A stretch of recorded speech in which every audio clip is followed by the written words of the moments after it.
ومن لم يستطع فبقلبه وذلك أضعف الإيمان أو كما قال عليه الصلاة والسلام.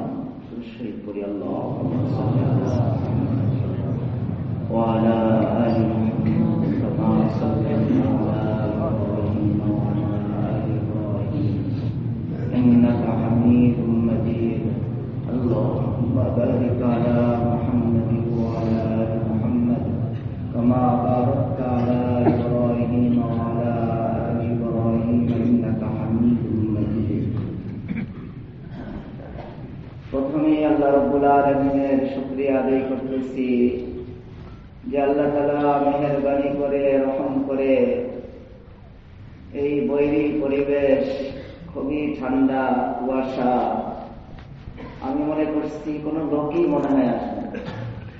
আলহামদুলিল্লাহ প্রায় অনেক লোক চলে আসছেন, অনেক কষ্ট করে আসছেন। হাদিসের মধ্যে আসছে মান লাম ইয়াশকুরিন নাস লাম ইয়াশকুরিল্লাহ, যে আল্লাহর বান্দাদের শুকরিয়া আদায় করতে পারে না সে আল্লাহ তাআলারও শুকরিয়া আদায় করতে পারে না। যেন আমরা আপনাদের শুকরিয়া আদায় করতেছি, দূর দূরান্ত থেকে সফর করে কষ্ট করে আপনারা আসছেন। আল্লাহ তাআলা জাযায়ে খায়ের দান করবেন। যেহেতু এই সফর হলো দ্বীন শিখার জন্য, এই সফর হলো ঈমান শিখার জন্য, এই শীত ঠান্ডা এগুলি উপেক্ষা করে যে আমরা এখানে আসছি, এটা আল্লাহর জন্য আসছি। হাদিসের মধ্যে আসছে যখন কোন বান্দা আল্লাহ তাআলাকে খুশি করার জন্য আল্লাহ তাআলার দ্বীন শিখার উদ্দেশ্যে ঘর থেকে বের হয়ে সে চলতে থাকে, যে কোন একজন আলেম, নবী থাকলে নবীর কাছে, সাহাবীদের কাছে অথবা আলেমদের কাছে গিয়ে দ্বীন শিক্ষা করবে, আল্লাহ তাআলা এত খুশি হয় ওই ব্যক্তিগুলির উপর। সে যে রাস্তা অতিক্রম করে আসছে, যেই গাছপালা অতিক্রম করে আসছে, ওই গাছপালার প্রত্যেকটি পাতা, রাস্তার প্রত্যেকটি বালু কণা তার মাগফিরাতের জন্য দোয়া করতে থাকে। যেন আপনারা যদি একটু কষ্ট হয়েছে, ইনশাআল্লাহ আল্লাহ তাআলা আজরে আযীম দান করে দিচ্ছেন।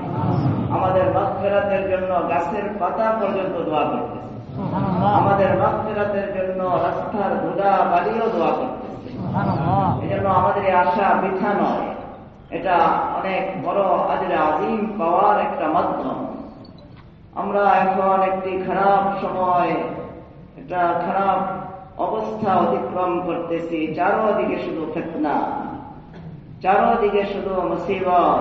হাদিসের মধ্যে আসছে উলামাদের উপর, দিনদারদের উপর, মুমিনদের উপর কেমন ফিতনা আসবে, যে একটা তাসবিহ, একটা মালা যদি মাঝখান থেকে কেটে দেওয়া হয়, তাহলে মালার দানাগুলি যেমন একের পর এক পড়তে থাকবে, ঠিক শেষ জমানায় মুমিনের উপর, ঈমানদার লোকদের উপর এরকম একের পর এক ফিতনা আসতে থাকবে।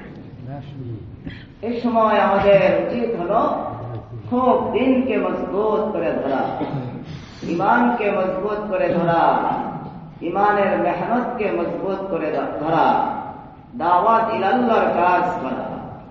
আমরা যদি শক্তি থাকা সত্ত্বেও দাওয়াত ইলাল্লাহর কাজ না করি, মানুষকে খায়রের দিকে আহ্বান না করি, আল্লাহ তাআলার দিকে মানুষকে আহ্বান না করি, তাহলে আমাদের উপর একটা যে আল্লাহর হুকুম, ফরিজা, ফরজ, দায়িত্ব, এটা আমাদের ছুটে যাবে।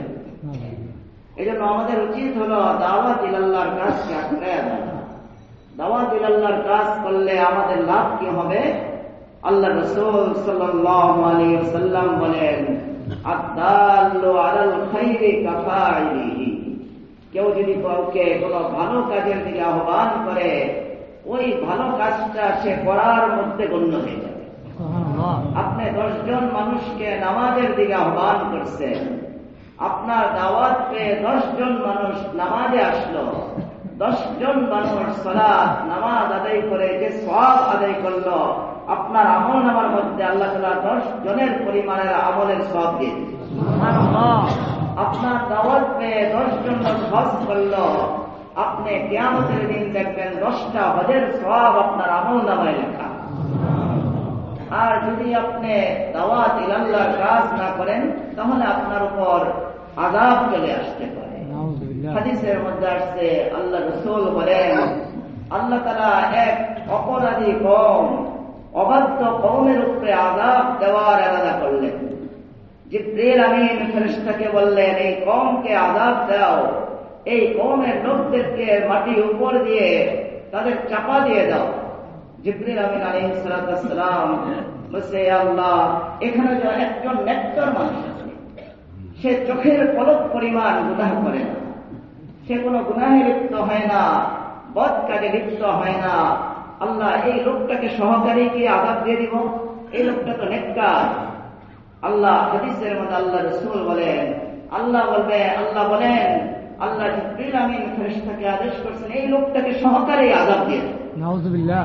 কেন? সে তো নিজে ব্যক্তিগতভাবে আমল করছে, সে ব্যক্তিগতভাবে অনেক নামাজ রোজা হজ সব করতেছে, কিন্তু তার এলাকায় যে গুনাহ হইতেছে, নাফরমানি হইতেছে, গান বাজতেছে, সিনেমা চলতেছে, বাউল গান চলতেছে, এগুলির ব্যাপারে তার একটুও চিন্তা আসে নাই, সে দাওয়াত দেয় নাই, এগুলিকে বন্ধ করার কোন ফিকির সে করে নাই।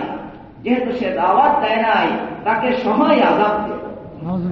এই জন্য আমাদের উলামায়ে মাশায়েখগণ লেখেন, হাদিসের আলোকে যদি কওমের লোকেরা দাওয়াত বন্ধ করে দেয়, আল্লাহর প্রতি, দিনের প্রতি, ভালো কাজের প্রতি যদি দাওয়াত দেওয়া বন্ধ করে দেয়, তাহলে গুনাহগারদের উপরে যখন আযাব আসবে, নেককার লোকেরাও ওই আযাবের মধ্যে গ্রেফতার হয়ে যাবে। আল্লাহ কোরআনে কারীমের মধ্যে বলেন, ওয়াল আসরি ইন্নাল ইনসানা লাফি খুসর ইল্লাল্লাযীনা আমানু ওয়া আমিলুস সালিহাত ওয়া তাওয়াসাউ বিল হাক্কি ওয়া তাওয়াসাউ বিস সাবর। আল্লাহ আমাদেরকে ডেকে বলতেছেন, ঈমানদারদেরকে ডেকে বলতেছেন যে জমানার কসম খেয়ে, আসরের সময়ের কসম খেয়ে আল্লাহ বলতেছেন, হে মানুষরা শুনে রাখো, তোমরা সবাই ক্ষতির মধ্যে আছো। আমরা সবাই কিন্তু ক্ষতির মধ্যে, চারদিক দিয়ে আমাদের উপরে বিপদ। একদিক দিয়ে শয়তানের হামলা, আরেক দিক দিয়ে নফসের হামলা। শয়তানও আমাদেরকে জাহান্নামের দিকে নিতে চায়, আর আমাদের অন্তরের মধ্যে যে নফসে আম্মারা আছে, এটাও আমাদেরকে জাহান্নামের দিকে দিতে চায়। তাহলে বলেন, আমরা খুব ভালো কল্পনার মধ্যে আছি না ক্ষতির মধ্যে আছি? আল্লাহ বলেন, আল্লাহ আসরি ইন্নাল ইনসানা লাফি খুসর ইল্লাল্লাযীনা আমানু ওয়া আমিলুস সালিহাতি ওয়া তাওয়াসাউ বিল হাক্কি ওয়া তাওয়াসাউ বিস সাবর। আল্লাহ বলতেছেন, সমস্ত মানুষ ক্ষতিতে আছে, কিন্তু কয়েক ধরনের লোক যারা ঈমান আনছে। প্রথম গুণ কি বলেন? আল্লাহর উপরে ঈমান আনা। যারা ঈমান আনছে, আল্লাহর সাথে শিরিক করে নাই, আল্লাহকে বিশ্বাস করছে, ঈমান আনছে। ইল্লাল্লাযীনা আমানু, ঈমান আনছে, ঈমান আনার পরে ওয়া আমিলুস সালিহাত, যারা নেক আমল শুরু করেছে, বদ আমল ছেড়ে দিচ্ছে, নেক আমল যারা সাথে সাথে করে। ইল্লাল্লাযীনা আমানু ওয়া আমিলুস সালিহাত। আর দ্বিতীয় আমল, ওয়া তাওয়াসাউ বিল হক, হকের দিকে তারা মানুষকে ডাকে, দাওয়াত ইলাল্লাহর কাজ করে, তারা ফরায়েজের দিকে, ওয়াজিব আমালের দিকে তারা মানুষকে আহ্বান করে। কেউ যদি দেখে ফরজ ইবাদত করতেছে না, কাউকে যদি দেখে নফল ইবাদত করতেছে না, তাহলে আল্লাহর খাস বান্দারা বসে থাকবে না। আল্লাহর খাস বান্দারা ওই যারা ফরজ ইবাদত ছেড়ে দিতেছে, তাদেরকে ফরায়েজের দিকে ডাকবে। যারা ফরজ ইবাদত দিকে মানুষকে ডাকবে না, আমলের দিকে মানুষকে ডাকবে না, সবরের দিকে যারা মানুষকে ডাকবে না, আল্লাহ বলতেছেন তারা সবাই ক্ষতির মধ্যে আছে। তাহলে আমাদের দাওয়াত ইলাল্লাহর কাজ করতে হবে। আমরা যদি দাওয়াত ইলাল্লাহর কাজ করি, দাওয়াত ইলাল্লাহর কাজের সবচেয়ে বড় মাকসাদ হইল আমাদের অন্তর থেকে মখলুককে বের করতে হবে। অন্তর থেকে মখলুক বের করা, এটা হলো দাওয়াত ইলাল্লাহর সবচেয়ে বড় মাকসাদ। আমি যদি দাওয়াত ইলাল্লাহর কাজ না করি, আমার অন্তর থেকে কিন্তু মখলুক বের হবে না। আমার অন্তরের মধ্যে বসে থাকবে আমেরিকা, আমার অন্তরের মধ্যে বসে থাকবে লন্ডন, আমার অন্তরের মধ্যে বসে থাকবে ইন্ডিয়া, আমাদের অন্তরের মধ্যে বসে থাকবে চীন, জাপান। যদি আমরা দাওয়াত ইলাল্লাহর কাজ করি, আমাদের অন্তর থেকে আমেরিকা বের হয়ে যাবে। আমরা যদি আল্লাহ দিকে মানুষকে ডাকতে থাকি, আল্লাহর সত্যির কথা উচ্চারণ করতে থাকি, বলতে থাকি, আমাদের অন্তর থেকে ইন্ডিয়া বের হবে। আর না হলে কিন্তু আমাদের অন্তরের মধ্যে ইন্ডিয়া বসে থাকবে, আমাদের অন্তরের মধ্যে আমেরিকা বসে থাকবে। আর আমরা ইন্ডিয়া আমেরিকার পূজা করতে করতে আমাদের জীবন শেষ করে দেব, দেশের সম্পদ শেষ করে দিব, পরে আখের বেইজ্জত হয়ে বেরিয়ে দেব। এই জন্য আমাদের দাওয়াত ইলাল্লাহর কাজ করতে হবে। আল্লাহ রাসূল বলেন, মান রাআ মিনকুম মুনকারান ফালইউগাইয়িরহু বিয়াদিহি। দাওয়াতের 3টা পর্যায় আছে। আপনি দেখেন এই 3 পর্যায়ের কোনখানে আপনি আছেন। যে ব্যক্তি, আল্লাহ রাসূল বলেন, কোন একটা অন্যায় কাজ দেখলো আর এই অন্যায় কাজটাকে তার বন্ধ করার ক্ষমতা হাতের দ্বারা তার আছে, সে প্রশাসনের লোক, সে ওসি, ডিসি, প্রধানমন্ত্রী, সরকারি লোক, তার বড় উচ্চ পদস্থ লোক, তার ক্ষমতা আছে হাতের দ্বারা সোলজার দিয়া, বাহিনী দিয়া ওই অন্যায় কাজটাকে বন্ধ করে দেওয়া। যদি এই তার হাতের ক্ষমতা আছে, কিন্তু হাতে যদি সে শক্তি প্রয়োগ করে, তার এই কলমের খোঁচায় বা বাহিনীর মাধ্যমে সে যদি অন্যায় কাজকে বন্ধ না করে, সে দাওয়াত ইলাল্লাহর হক নষ্ট করে। আর যদি কারো হাত দিয়ে ক্ষমতা নাই, আমরা প্রশাসন না, আমরা সরকার না, আমরা কোনো বিচারকে হাতে নিতে পারি না, কারো বিচার আমরা নিজেরা করতে পারি না, তাহলে আমাদের ক্ষমতা আছে ভাবে লিসান, জবান দ্বারা। কেউ নামাজ পড়তেছে না, গান বাজাইতেছে, নাটক করতেছে, সিনেমা করতেছে, আমরা জবান দ্বারা বাধা দিলাম, তাহলে আমাদের দ্বিতীয় পর্যায়ের যে ইমানদার, ওই অন্তর্ভুক্ত আমরা হয়ে গেলাম।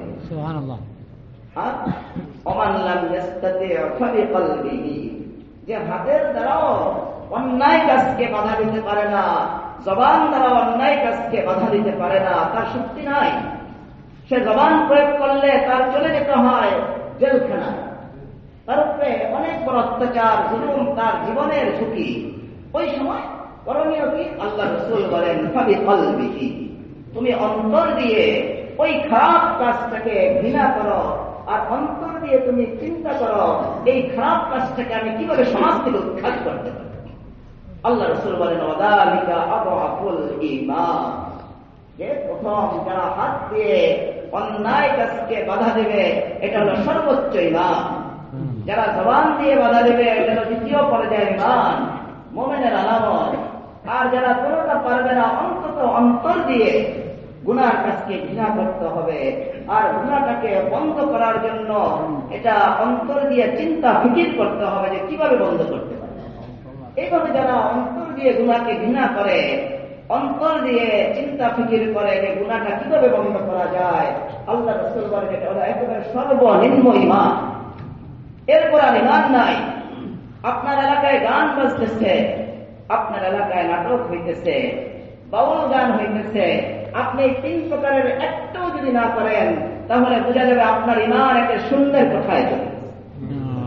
আপনি অন্যায়ের বিরুদ্ধে কথা বলতে পারেন না, হাত দিয়ে বাধা দিতে পারেন না, অন্তরে অন্তরেও ঘৃণা করলেন না, বরঞ্চ আরো গিয়ে তাদের সাথে গিয়ে তালি দিলেন।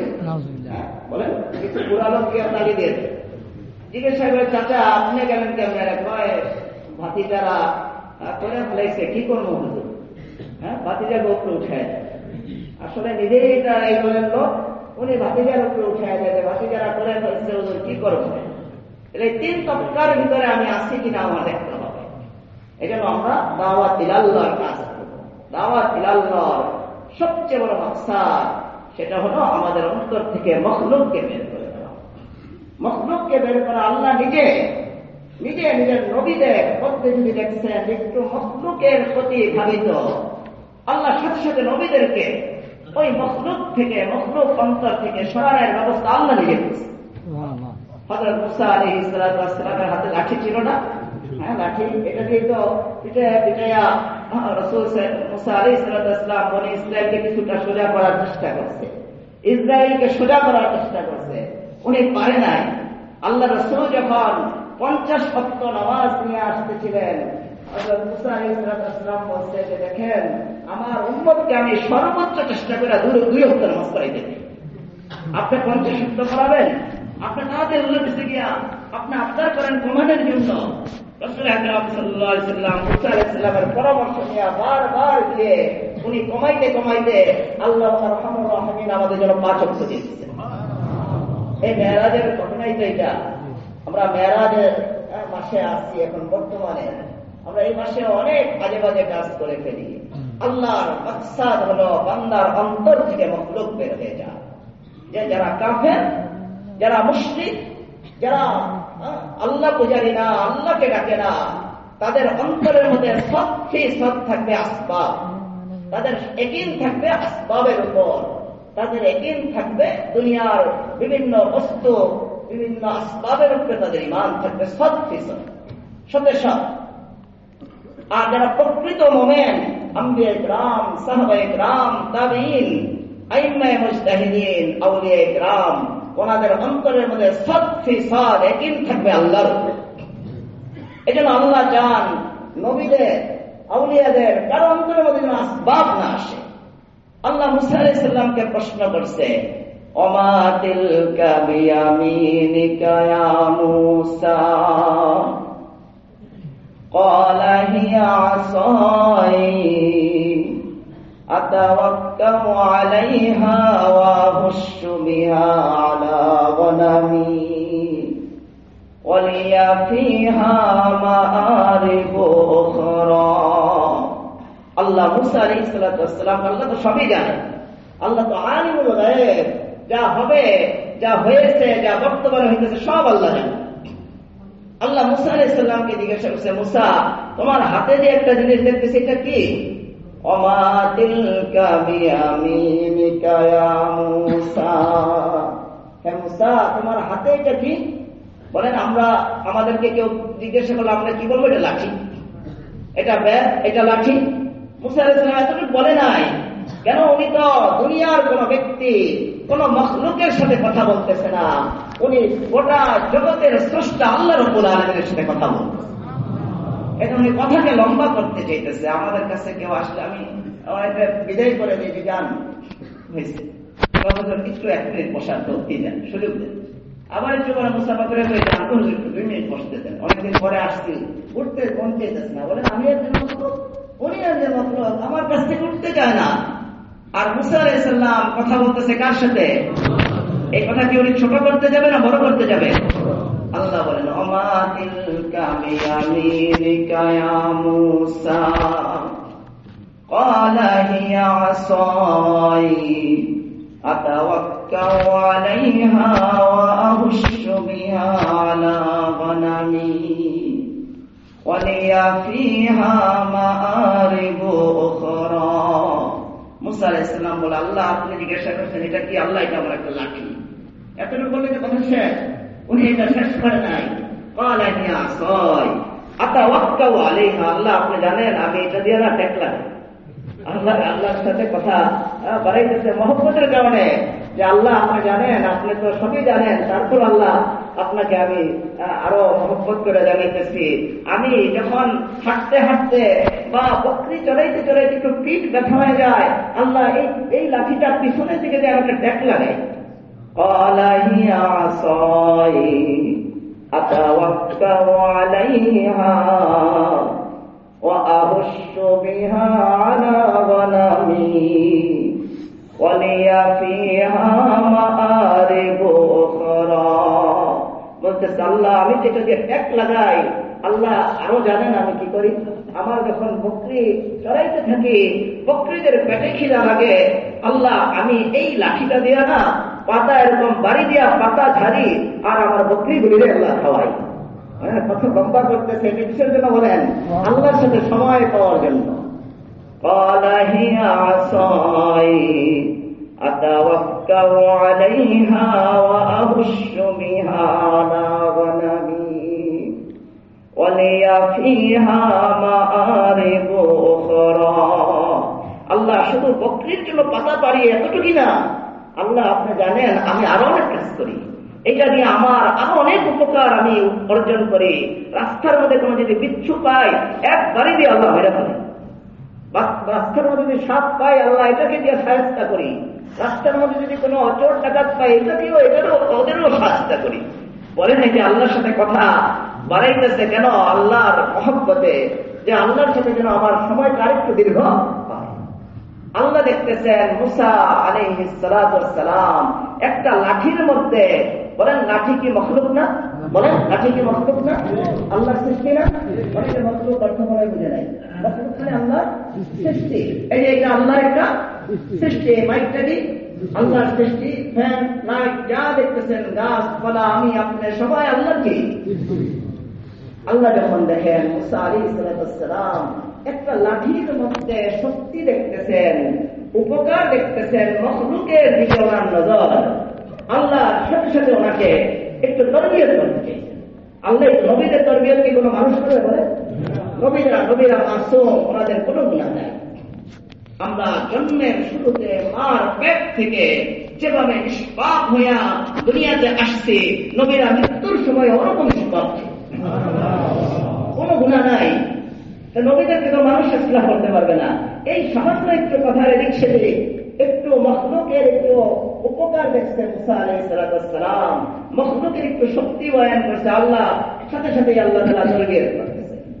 ক্বালা আলকিহা ইয়া মূসা ফাআলকাহা ফাইযা হিয়া হাইয়াতুন তাসআ।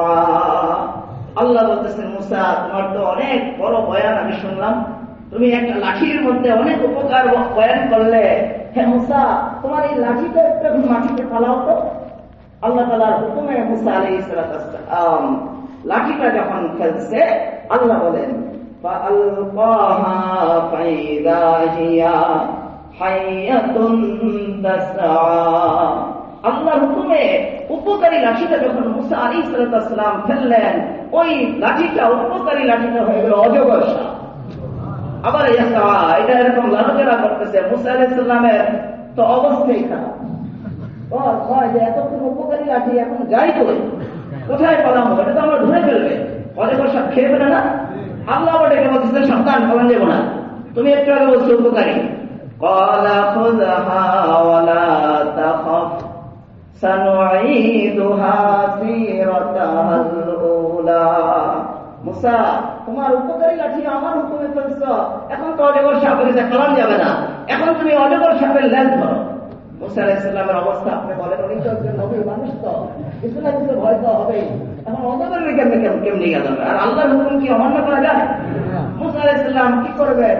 ইয়া লাভ দিয়ে আল্লাহর হুকুমে ওই অজগর সাপের লেজটাকে গিয়ে ক্বালা খুযহা ওয়ালা তাখাফ সানুঈদুহা সিরাতাহাল উলা। মুসা তুমি যাবে না, উপকারী লাঠি বলছো, দেখো আমার হুকুমে এটা ফেলছো, অজগর হয়ে গেছে, এখন তুমি আবার ধরো। উনি যেই অজগর সাপের লেজের মধ্যে টাচ করছে, সাথে সাথে অজগর সাপটা আবার উপকারী লাঠি হয়ে গেছে। বলেন মুসা আলাইহিস সালাম বলছে উপকারী লাঠি, আল্লাহ ফলানোর পরে হয়ে গেছে অজগর সাপ। আর মুসা আলাইহিস সালাম দেখেন এখন ক্ষতিকর জিনিস, আল্লাহ বলতেছেন পলায়ও না, এখন ধরো, ধরার পরে হয়ে গেছে আবার কি উপকারী। তাহলে বলেন সাপের মধ্যে কোনো ক্ষতি আছে? লাঠির মধ্যে কোনো উপকার আছে? উপকার ক্ষতি সব কোথায় বলেন? এই জন্য আল্লাহ চাইছেন আমাদের অন্তর থেকে মখলুক বের হয়ে যান, আমাদের অন্তর থেকে আসবাবের জিন বের হয়ে যায়। মুসা আলাইহিস সালামের আম্মা যখন মুসা আলাইহিস সালামকে পেটে ধারণ করে, তখনই তো ভয়ে কম্পিত, যে ছেলে মেয়ে যেতেই হোক, এখন তো বাচ্চা যা হবে সব ফিরআউন জবাই করতেছে, যা হয়েছে জবাই করতেছে, যা হবে জবাই করে ফেলবে। জন্ম হওয়ার পরে দেখে ছেলে ফুটফুটে চাঁদের মতো সন্তান, চাঁদের মতো সুন্দর। আর আল্লাহ তাআলা মুসা আলাইহিস সালামের আম্মাকে আদেশ করতেছেন, তোমার ছেলেকে মেরে ফেলবে, ভয় পেয়েছ, তোমার ভয়ের কিছু নাই, তুমি একটা সিন্ধুকের মধ্যে তোমার ছেলেকে রেখে নদীর মধ্যে ফেলবে। বলেন মা এটা কষ্ট হবে না? নদীর মধ্যে কেন বাচ্চাকে ফেলা? আল্লাহ বলতেছেন আনিকযি ফীহি ফিত-তাবুত ফাকযি ফীহি ফিল ইয়াম্মি فليلقه اليم بالساحل يأخذه عدو لي وعدو له وألقيت عليك محبة مني আল্লাহ মুসা আলাইহিস সালামের আম্মাকে বলছে, ভয় পেও না, তোমার ছেলেকে সিন্ধুকের ভিতরে ঢুকায় আর নদীতে ফেলে দাও। মুসা আলাইহিস সালামের আম্মা আলকাই কথা ইলহাম, আল্লাহ ইলহাম করছে। মুসা আলাইহিস সালামের আম্মা অন্তরে অন্তরে আল্লাহর সাথে কথা বলতেছে যে আল্লাহ যদি আমি নদীর মধ্যে ফেলে দেই, নদী কি করবে? নদীতে তাকে ডুবাই ফেলবে। আল্লাহ বলবে না, ডুবাবে না, আমি নদীকে আদেশ করব, নদী তোমার এই বাচ্চা যে সিন্ধুকে থাকবে, এই সিন্ধুককে ঢেউয়ের মাধ্যমে এটা নিয়ে আর নদীর কিনারার মধ্যে নিয়ে ফেলা।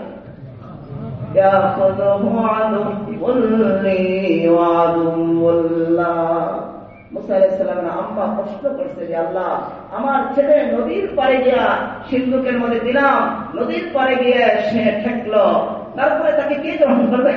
আল্লাহ কে নিবে? তাকে ওই নদীর থেকে উঠাবে যে তোমারও দুশ্মন আমারও দুশ্মন, যে মুসারও দুশ্মন আমারও দুশ্মন, ওই ফেরাউনই তার করে করে উঠবে।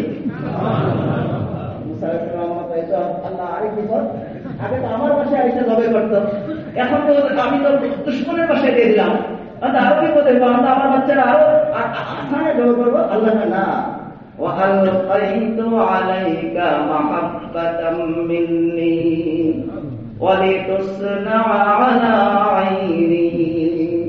তোমার ছেলেকে ফেরাউন জবে করবে এটা সুযোগ নাই। আমি আমার নবী মুসার চেহারার মধ্যে এমন আলো, এত ভালোবাসা, এমন মহব্বত ঢেলে দিব যে তাকে দেখার পরে স্বয়ং একেবারে একেবারে যার অন্তরে কোনো মায়া নাই, সেই ফেরাউনও তাকে ভালোবাসা শুরু করে। وألقيت عليك محبة مني ولتصنع على عيني। আল্লাহ বলেন সে ছেলেকে জবে করতেছে, বাচ্চাদেরকে জবে করতেছে, আমার নবী যেন না আসে, আমি তার হাতে উঠাই দিব, তার ঘরে আমি মুসাকে পালবো, তার খানা খাওয়াইয়া তাকে বড় করবো, শক্তিশালী করবো, এবং এই মুসার মাধ্যমে তাকে আমি হত্যা। আল্লাহ আসবাবকে বের করতেছে না? বলেন। মুসা আলাইহিস সালামের আম্মার আরো প্রশ্ন যে আল্লাহ, এখন তো ঠিক আছে আমার ছেলে দিলাম, ফেরাউন হত্যা করবে না, কিন্তু ছেলে তো গেল কার হাতে? ফেরাউনের হাতে, শত্রুর হাতে। আমি ফেরাউনের ছেলে হয়ে যাব, আমার ছেলে তো আমি পাবো না। আল্লাহ আবার বলতেছেন, ইয তামশি উখতুকা ফাতাকুলু হাল আদুল্লুকুম আলা মান ইয়াকফুরু فرجعناك إلى أمك كي تقر عينها ولا تحزن। আল্লাহ বলতেছেন তুমি চিন্তা করো না, তুমি তোমার যে মেয়ে আছে মুসার যে বোন, এই মুসার বোনকে তুমি বলবা ফেরাউনের বাড়ির দিকে হাঁটা দিতে, পরে কি ঘটায় তুমি ঠিক দেখো, তোমার কাছে আবার তোমার ছেলেকে আমি কিভাবে ফিরিয়ে দেই। মুসা আলাইহিস সালামের বোন মুসা আলাইহিস সালাম আম্মা যখন পাঠাইছে ফেরাউনের বাড়ির দিকে গিয়ে দেখে আরেক করবা আসিয়া রাদিয়াল্লাহু তাআলা আনহা, ফেরাউনের স্ত্রী, সব মহিলারা মিলে চেষ্টা করতেছে বাচ্চার কান্না বন্ধ করতে, বাচ্চার দিক থেকে চেহারাই ছোট সরাইতে পারে না মায়ার কারণে। এত ভালোবাসা, ফেরাউনও এই ধরে ধরে চুমা দেওয়া শুরু করেছে, ফেরাউনও চুমা দেওয়া শুরু করছে, আসিয়াও রাদিয়াল্লাহু তাআলা চুমা দেওয়া শুরু করছে। আমাদের কোনো বাচ্চা নাই, আল্লাহ রব্বুল আলামিন আকাশ থেকে আমাদের জন্য বাচ্চা পাঠাইছে। ফেরাউন তো নিজেরই খোদা দাবি করত, আর ফেরাউনের বিবি বলতেছে আল্লাহ আমাদের জন্য কি পাঠাই দিছে। এখানে তো তার খোদাই শেষ হয়ে গেল, বউর কাছে খোদাই শেষ। হযরত মুসা আলাইহিস সালামের আম্মা মেয়েকে পাঠিয়ে দিছে যে যা একটু দেখ কি হয়, আল্লাহ তো বলছে তোরে পাঠাইতে। মুসা আলাইহিস সালামের বোন গিয়ে দেখতেছে বাচ্চাকে সবাই আদর করতেছে, সবার যাদের স্তনের মধ্যে দুধ আছে সবাই বুকে নিতেছে, দুধ পান করার চেষ্টা করতেছে, কিন্তু মুসা কারো দুধ পান করতেছে। তখন ওই মুসা আলাইহিস সালামের বোন ওই মহিলাদেরকে একটা পরামর্শ দিচ্ছে যে দেখেন আমার কাছে একটা দায়ী আছে, এমন দায়ী, এই বাচ্চার বুকের, এই দায়ীর বুকের মধ্যে, এই দায়ীর কোলের মধ্যে যে বাচ্চারা যায় তারা শান্ত হয়ে তার দুধ পান করে। তাহলে নিয়ে আসলে তাড়াতাড়ি ওই নিয়ে আসতে পারে মুসা আলাইহিস সালামের আম্মাকে। আল্লাহ বলতেছেন إذ تمشي أختك فتقول هل أدلكم على من يكفله فرجعناك إلى أمك كي تقر عينها ولا تحزن আল্লাহ বলতেছেন তুমি মুসার মা চিন্তা করো না, তোমার মেয়ে যাবে আর এই কথা বলবে আমি তোমার বুকের মধ্যেই তোমার ছেলেকে মুসাকে উঠায় দিব। বলেন আল্লাহ তাআলা মুসাকে ফেরাউনের ঘরের মধ্যে রেখে আল্লাহ তাআলা একেবারে বাদশাহী জীবন যাপন করে পাচ্ছেন। যে বাদশাহ মুসাকে মারার জন্য হাজার হাজার বাচ্চাকে হত্যা করছে, আর সেই মুসাকে আল্লাহ তাআলা ফেরাউনের ঘরের মধ্যে রেখে আল্লাহ পাচ্ছেন। আল্লাহ এই সমস্ত কেয়ার দ্বারা আমাদের অন্তর থেকে চাইতেছেন আসবাব বের হয়ে যাক, আসবাব বের হয়ে যাক। আসবাব কিছু করতে পারে না। আপনি দেখেন দুধ, যুবকরা বলেন দুধ, আপনারা দুধ পান করেন, এই যুবক দুধ পান করছে, ওই যুবকও দুধ পান করছে। একজন দুধ পান করে মোটা হইতেছে, সুন্দর হজম করে ফেলতেছে, আরেকজনে দুধ পান করে বলতেছে আমার বড় হজম হয়ে গেছে, টয়লেট আবার হইতেছে, টয়লেটের দিকে দৌড়াইতেছে যে আমার পেট খারাপ হয়ে গেছে। এখানে একই জিনিস দুধ পান করছে দুইজন যুবক, একজনে দুধ খেয়ে সে শক্তি পাইতেছে, আর এই দুধ পান করে আরেকজনে তার অসুস্থ হয়ে যেতেছে। তাহলে বলে দুধের মধ্যে কি আল্লাহ তাআলা শক্তি রাখছেন না শক্তি রাখছে কোথায়? একজনে ঘরের মধ্যে ঢুকতেছে আর দেখতেছে ঘরে একটা সাপ, সাপ দেখে সে তাড়াতাড়ি পলাইছে যে ঘরে সাপ, যেই বের হয়ে আসছে এমনি ঘরটা ধস নামে ভেঙে পড়েছে। বলেন সাপের সাপ দেখে আল্লাহ তাআলা তারে কি করলো? বাঁচাইল। আরেকজনে খুব গরম লাগতেছে, চেয়ারটা নিয়ে ছাদে গেছে, একটা চিল সাপের বিষাক্ত বাচ্চা নিয়ে যাইতেছে, আর ওই চেয়ারে বসে যে আরাম করতেছে তার উপরে বাচ্চাটা ছেড়ে দিতে, সাপের ছবল খেয়ে ওই লোকটা মারা। একজনকে আল্লাহ তাআলা সাপ দিয়ে কি করলেন? বাঁচাইয়া দিলেন। আরেকজনকে আল্লাহ তাআলা সাপ দিয়ে মেরে ফেললেন। তাহলে বলেন সাপের মধ্যে মারা বাঁচার কোন ক্ষমতা আছে? এগুলি কে ঘটাইতেছে? সাপ। এই জন্য আমাদের উচিত হলো অন্তর থেকে আসবাব সরানো। আমরা অন্তরের মধ্যে আসবাব বসায় রাখছি যে এইটা করলে এটা হবে, ওইটা করলে ওইটা হবে, এটা না হলে কিছুই হবে না, ওইটা না হলে হবে না, চিকিৎসা না করলে সুস্থ হব না, এমপির কাছে না গেলে আমার সমাধান হবে না। আমরা এরকম কিছু ভুল একিন করে আমরা রেখে দিচ্ছি, যার কারণে আমরা আল্লাহর নসরত সাহায্য পাইতেছি না। এই জন্য আমাদের অন্তর থেকে কি সাহায্য হবে বলেন? মখলুক সরাইবে। বলেন সবাই মখলুক, মখলুক বুঝি না আমরা? মখলুক, এই যে মখলুক সব আমাদের সামনে, আমরা মখলুক, জিন মখলুক, ফেরেশতা মখলুক, আল্লাহ ছাড়া সব মখলুক। এগুলো সব শক্তিকে আপনি নফি করেন। লা ইলাহা ইল্লাল্লাহ, লা ইলাহা অর্থই কোন ইলাহ নাই, কোন শক্তি নাই কে ছাড়া। এই জন্য আমাদের দাওয়াত ইলাল্লাহর কাজ করতে হবে। দাওয়াত ইলাল্লাহর কাজ আমরা যত পরিমাণে করব তত আমাদের অন্তর থেকে এরকম মখলুক বের হইতে থাকবে। সমস্ত কাফেররা, মক্কার সব শক্তিশালী কাফেররা, যুবকরা এক হয়েছে যে আজকে মুহাম্মদ সাল্লাল্লাহু আলাইহি সাল্লামকে নাউযুবিল্লাহ শহীদ করে। সবাই এক হয়েছে, দারুল আরকামে বসে পরামর্শ হয়েছে, নেতৃত্ব দিচ্ছে আবু জাহাল, আবু লাহাব, উতবা, শাইবা, বড় বড় নেতৃত্ব, তারা নেতৃত্ব দিচ্ছে আজকে মুহাম্মদ সাল্লাল্লাহু আলাইহি সাল্লামকে শেষ করে দেওয়া হবে। সবার হাতে তলোয়ার, সবার হাতে নিজাম, সবার হাতে ওই সময়ের সব বড় বড় অস্ত্র। রাসূল আকরাম সাল্লাল্লাহু আলাইহি ওয়াসাল্লাম শেষ রাত্রের দিকে আল্লাহ আদেশ করতেন, হে নবী আপনি ভয় পেন না, শত না হাজার হাজার লোক আপনাকে হত্যা করার জন্য দাঁড়িয়ে আছে, আপনার ভয় করার কিছু দরকার, এটার সামনে দিয়ে আমি আপনাকে নিরাপদে আমি পার করি। অথচ আসবাবের দিকে তাকাইলে, শক্তির দিকে তাকাইলে রাসূল আকরাম সাল্লাল্লাহু আলাইহি ওয়াসাল্লামের তো ভয়ে বের না হওয়ারই কথা ছিল। হাজার হাজার লোক অস্ত্র শস্ত্র নিয়ে। আল্লাহ কোরআনে কারীমের মধ্যে বলেন যে রাসূল আকরাম সাল্লাল্লাহু আলাইহি ওয়াসাল্লাম বের হইছেন, আল্লাহ বলছেন এক মুষ্টি মাটি দাও হে নবী, এক মুষ্টি মাটি নিয়ে কাফেরদের দিকে একটু ছেড়ে দাও। আল্লাহ রাসূল দরজার ভিতরে থেকেই বিসমিল্লাহ পড়ে একটা কোরআনের আয়াত পড়ে ফাগশাইনাহুম লা ইউবসিরুন, সূরা ইয়াসিনের এই আয়াতটা পড়ে ফু দিয়ে আস্তে করেছে। এই ছেড়ে দেওয়াতে বালুর কণাগুলি আসলে তো এই আস্তে করে ছাড়ার দ্বারা হাজার হাজার এতগুলি লোকের মধ্যে তো এই বালু কণা চোখের মধ্যে যাওয়ার কথা না। আল্লাহ বলেন ওমা রামাইতা ইয রামাইতা ওয়ালাকিন্নাল্লাহা রামা ওয়ালিয়ুবলিয়া লিইয়ুবলিয়াল মুমিনিনা মিনহু বালাআন হাসানা।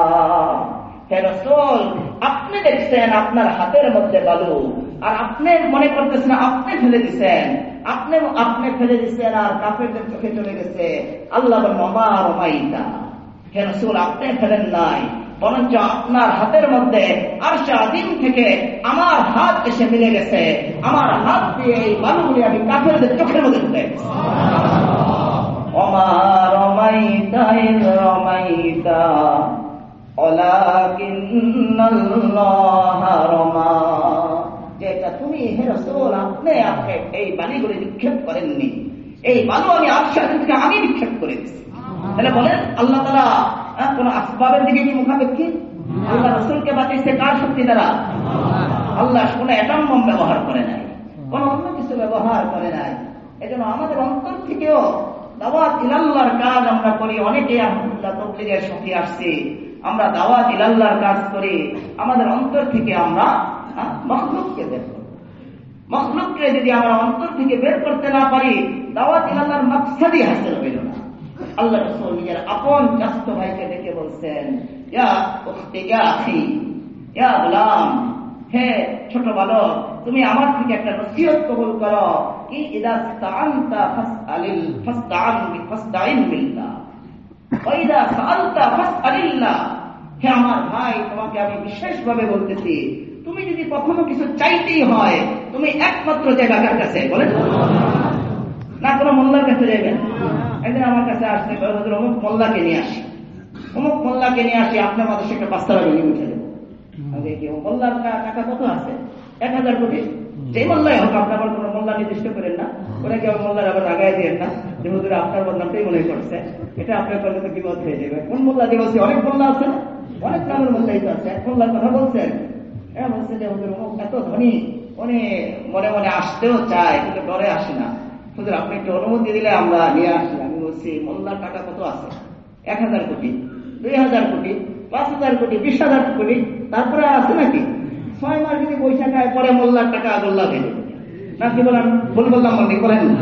এই মোল্লার টাকা থাকবে 6 মাস, 1 বছর, 2 বছর যদি তারা বসে বসে খায়, মোল্লা ছোল্লা সব টাকা শেষ হয়ে যাবে। কিন্তু আল্লাহর খাজানায় যা আছে তাদের কি হবে না? আমি বলে দিচ্ছি যে না, আমি মোল্লাদেরকে দাওয়াত দিতে পারবো না। আমার এখানে মোল্লারা আসলে আমি তাদের চা খাওয়াই দিতে পারবো, আমি তাদেরকে চা খাওয়াই দিতে পারবো। একবার কোন এক পিরিয়ডের এমপি সাহেব আমার কাছে মোবাইল করছে যে হুজুর আমি একটু আপনার কাছে আসতে চাই। তখন আমি বলছি আমার পকেটে টাকা নাই, আপনাদের খয়রাত করতে এখন পারবো না, আপনার খয়রাত করার মতো টাকা আমার নাই, আপনি দয়া করে আইসেন না। ওরা আমার কাছে খুব অনুরোধ করছে, হুজুর আমি তো আপনার হয়তো বা জানেন না আমার কিছু টাকা পয়সা আসছে, হুজুর আমার খয়রাত করতে হইব না, আমার একটু বসেন, আপনার কিছু জুমার নামাজটা করুন। আমি তাহলে আসেন, আচ্ছা জুমার নামাজ পড়ে আসেন। জুমার নামাজ পড়ে চলে গেছে। আল্লাহ রাসূল নিজের আপন চাচাতো ভাইকে বলছে, ইদা সাআলতা ফাসআলিল্লাহ, যে হ্যাঁ আমার ভাই, তুমি যদি কারো কাছে চাও তাহলে একমাত্র কার কাছে চাইবা? সবাই বলেন বের হয়ে যাবেন কি আবার একজনের কাছে? ব্যাংকের কাছে গিয়ে হাত পাতবেন যে শুধু আমার টাকা দাও, হ্যাঁ চাইবেন নাকি বলেন?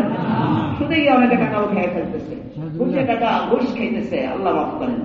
ইদা সাআলতা ফাসআলিল্লাহ ওয়া ইদা ইসতাআনতা ফাসতাইন বিল্লাহ। সাহায্য যদি চাও কার কাছে যেতে হবে? না ইন্ডিয়ার কাছে যাইবেন বলেন? ইন্ডিয়ার কাছে সাহায্য দিলে পরিণাম খারাপ হয় না ভালো হয়? বলেন ভালো হয় না খারাপ হয়? এটা তো এখন আর মানে আমার বোঝার দরকার নেই, বোঝার দরকার আছে বলেন? ইন্ডিয়ার কাছে সাহায্য দিলে পরিণাম ভালো হয় না খারাপ হয়? তাহলে আর চাইেন না, ইন্ডিয়া আমেরিকা সব বাদ দেন, সব বাদ দিয়ে আল্লাহর দরবার কেন্দ্র করে রাখেন। আল্লাহ রাসূল বলেন, যদি পুরা আল্লাহ রাসূলের চাচাতো ভাইকে আল্লাহ রাসূল বলতেছেন, সারা জগতের উম্মত সব মানুষ মিলে তারা যদি এক হয় যে তোমাকে একটু উপকার করবে, আর আল্লাহ যদি চান তোমার উপকার হবে না, সারা পৃথিবী মিলে তোমাকে উপকার দিতে পারবে। আর সারা পৃথিবী মিলে যদি আল্লাহ রাসূল বলতেছেন, সারা পৃথিবী মিলে যদি চায় তোমার ক্ষতি করবে, আল্লাহ যদি চান ক্ষতি করতে দিবে না, সারা পৃথিবী মিলে তোমার কোনো ক্ষতি করতে পারে। তাহলে আমাদের কাকে ডরতে হবে বলেন? চাইতে হবে কার কাছে? সাহায্য পেতে হবে কার কাছে? যাবো তো ইনশাআল্লাহ। আমরা এইভাবে যখন দাওয়াত ইলাল্লাহর কাজ করব, তখন আল্লাহ আমাদের দাওয়াতকে কবুল করবেন। আল্লাহ আমাদের সুনাম আরশে আজিমে বসে করবেন। আল্লাহ করেই দিচ্ছেন। আল্লাহ বলেন, ওমান আহসানু কাওলাম মিম্মান দাআ ইলাল্লাহ ওয়া আমিলা সালিহান ওয়া ক্বালা ইন্নানী মিনাল মুসলিমিন।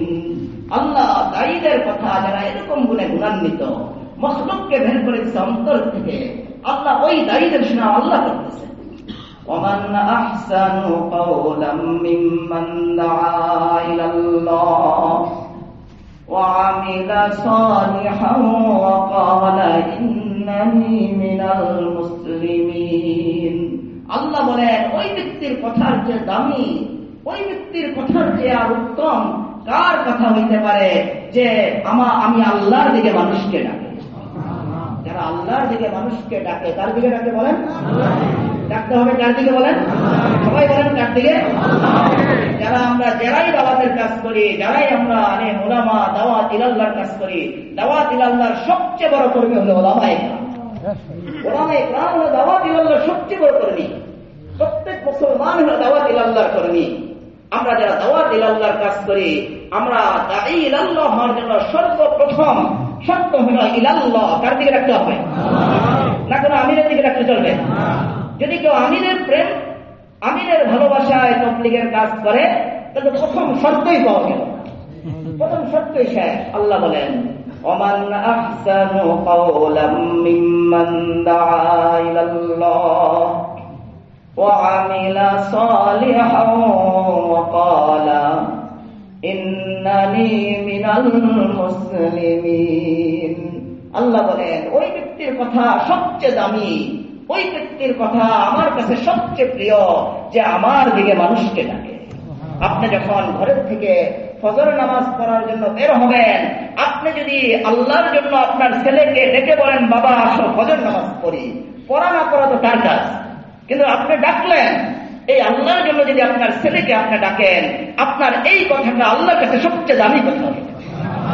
আল্লাহ কান পেতে আপনার এই কথাকে শুনবে, আল্লাহ আপনার এই কথার দিকে আল্লাহ মনোযোগ দান করবে। তাহলে আমাদের দাওয়াত ইলাল্লাহর কাজ করা দরকার না? এটা কোনো আমিরের জন্য করবো না আল্লাহর জন্য করবো? কেউ যদি আমিরের জন্য করে, আমিরের প্রেমে করে, যে আমির তাকে একজন করেই ফেলছে, সাত সাত যদি জাহান্নামে যায়, নাউযুবিল্লাহ, আমিও জাহান্নামে, বলেন সে কি দাওয়াত ইলাল্লাহর সাথী? আল্লাহ জানে তার ঠিকানা কোথায় হয়।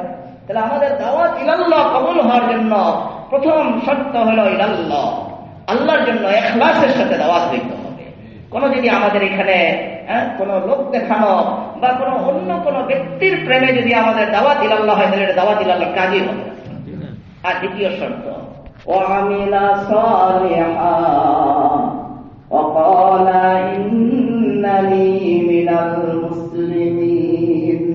দ্বিতীয় শর্ত হলো আমিলা সালিহান, যারা দাওয়াত ইলাল্লাহর সাথী হবে তাদের দ্বিতীয় কাজ করতে হবে, তাদের আমল ভালো করতে হবে। তুমি মানুষকে নামাজের দাওয়াত দিলা, ওদিক দিয়ে গিয়ে তুমি নামাজ পড়লা, আড্ডা মাড্ডা দিলা, মুড়ির দোকানে বসে রইলা, বলেন এই দাওয়াত কবুল হবে? একজন ধরছে তুই আযান দে, তুমি কোনো আলেম না, আলেম না, হাফেজ না। আমি ওইখানে চট্টগ্রামের নামাজ পড়াইছি ছোটকালে, আর কি ওই পড়াইছি, তারাবি পড়াইছি। ধরছে একটা উনি এলাকার ছেলে আর কি, কোনো আলেমও না, হাফেজও না, আলেম হাফেজের তো নামাজ ছাড়বে না। ওরা বলছে তুই আজান দিলি, নামাজ পড়লি না কেন? আমার তুমি বেতন দিচ্ছ তো আজানের লিখে, আমাদের নামাজের লিখে যাবে, আমি আর নামাজ পড়তাম না। আমি এই কি অবস্থা, আমি জীবনে এরকম কথাই শুনি রে। আমি চট্টগ্রামের মধ্যে এই বিচার দেখলাম যে ওরা বিচার করতে বসে, আসলে সে আলেমও না, হাফেজও না, সে তো গেছে আমাকে তো বেতন দিতেছে কিসের জন্য? আজানের জন্য। আমি আজান দিচ্ছি, আমার তো এই নামাজ পড়ানোর লেগে তো বিরাট নেই, আমার নামাজের টাকা দাও না, আমি নামাজ পড়তাম। বলেন এটা কি আমাদের সলে হলো? সে আযান দিচ্ছে, আল্লাহু আকবার বলছে, দাওয়াত ইলাল্লাহর কাজ করছে, কিন্তু আমলকে নষ্ট করছে, তার দাওয়াত কবুল হবে না। আমলের সলে করতে হবে। আল্লাহ স্বয়ং রাসূল সাল্লাল্লাহু আলাইহি ওয়াসাল্লামকে বলছে, হে রাসূল, আপনি উম্মতের ময়দানে অনেক ব্যস্ত, কিন্তু সাবধান, আপনি কিন্তু আমার জিকির বুঝবেন না। আল্লাহ বলতেছেন ইন্না লাকা ফিন নাহারি সাবহান তাওয়িলা واذكر اسم ربك وتبتل إليه تبتيلا رب المشرق والمغرب لا إله إلا هو فاتبعه আল্লাহ নিজের নবীকে বলতেছে, রাসূল আপনি উম্মতের ময়দানে অনেক কর্মব্যস্ত, আপনি উম্মতের দাওয়াতের ময়দানে দাওয়াতের সমুদ্রে আপনি সাঁতার কাটতেছেন, আপনি সারা দিন সরগরম ব্যস্ত উম্মতকে জাহান্নামের আগুন থেকে বাঁচানোর জন্য। ইয়া রাসূলুল্লাহ, যখন আপনি ফারেগ হবেন তখন কি করবেন? আল্লাহ বলেন, ওয়াযকুর ইসমা রাব্বিকা ওয়া তাবাত্তাল ইলাইহি তাবতীলা। হে রাসূল, যখন দাওয়াত থেকে ফারেগ হবেন, রাত্র যখন নিশি হয়ে যাবে, নিঝুম রাত্র যখন হয়ে যাবে, হে রাসূল আপনি নামাজে দাঁড়ায় যান, কুমিল লাইলা ইল্লা কালিলা। আপনি নামাজে দাঁড়ান, আমাকে স্মরণ করেন, আমাকে ইয়াদ করেন। ওয়াযকুর ইসমা রাব্বিক ওয়া তাবাত্তাল ইলাইহি তাবতীলা। সারা পৃথিবীর সব সম্পর্ক থেকে আলাদা হইয়া হে রাসূল আপনি আমার জন্য শুরু হয়ে যান। আল্লাহ রাসূলকে বলতেছে, আপনি কিছু সময় স্থির করেন, কিছু সময় ইল্লাল্লাহ লা ইলাহা ইল্লাল্লাহ করেন, কিছু সময় আল্লাহু আকবার করেন, কিছু সময় আপনি নফল নামাজে দাঁড়ায় থাকেন। এটা আপনার অন্তরের মধ্যে শক্তি যোগাবে। দিনের বেলা যখন আপনি দাওয়াত দিবেন, আপনার এই জবানের মধ্যে আমি নূর ঢেলে দিব, শক্তি ঢেলে দিব। আপনার এই দাওয়াতকে গোমরা পথভ্রষ্ট কাফেররা কবুল করে। আজকে আমাদের দাওয়াত আছে কিন্তু জিকির নাই। আজকে আমাদের দাওয়াত আছে, স্লোগান আছে, কোরআনের আলো ঘরে ঘরে জালো, কিন্তু আমাদের জীবনে আমল নেই। আমরা আমল করি না। কোরআন তেলাওয়াত নাই, জিকির নাই, নফল নাই, তাহাজ্জুদ নাই, ইশরাক নাই, চোখের হেফাজত নাই। আমরা স্লোগান অনেক দিতেছি, দাওয়াত অনেক দিতেছি, কিন্তু আমাদের দাওয়াতে মানুষ মুসলমান হইতেছে না। কেন? আমাদের দাওয়াত আছে, জিকির নাই। আল্লাহ বলতেছেন, ওয়ামিলা সালিহা, যারা দাওয়াত ইলাল্লাহর কাজ করবে তারা আমল ভালো করো, আমল সুন্দর করো। হযরত মাইনুদ্দিন চিশতি রাহমাতুল্লাহ আলাইহি পুরা সিরফ হিন্দু আর হিন্দু, হিন্দুস্তানের মধ্যে আপনি ওনার জীবনী পড়েন, একটা মুসলমান নাই। সেখানে গিয়ে উনি ওনার মাকে নিয়ে উঠছেন, হিজরত করছেন। আল্লাহ রাসূল স্বপ্নে দেখাইছে উনি হিজরত করছেন আরব থেকে। আরব থেকে এসে উনি হিজরত করছেন, ইসলামের দাওয়াত দিবে হিন্দুদের। আর হিন্দুদেরকে উনি দাওয়াত দিচ্ছেন। ওনার সাদা মাটা কথা দিয়া উনি উঁচা জায়গা করে হিন্দুদেরকে ডাকছেন। হিন্দুরা জমা হয়েছে দলে দলে। তারা তো এরকম পরিবেশ দেখে নাই যে কেউ ডাকছে, ডাকবে, ডেকে কথা বলবে, কিছু নসিহত করবে, এরকম তারা পায়নি। উনি দাঁড়াইছেন, দাঁড়াইয়া তাদেরকে চারদিক থেকে ডাকছেন। হিন্দুরা আসছে, উলামায়ে কেরাম লিখছেন। ওই মজলিসে 1000, 2000, 5000 যতগুলি হিন্দু উপস্থিত হয়েছে, উনি ওনার ভাষায় আল্লাহর বরত্বের কথা বয়ান করছে। ওই মজলিসে সবাই মুসলমান। ও আমিলা সালেহা, এই জন্য দায়ীর আমলে সলেহ দিতে হবে। দায়ী যদি আমলে সলেহ না করে, দায়ী যদি আমলকে সুন্দর না করে, তার আমলের প্রভাব, তার দাওয়াতের প্রভাব করবে না।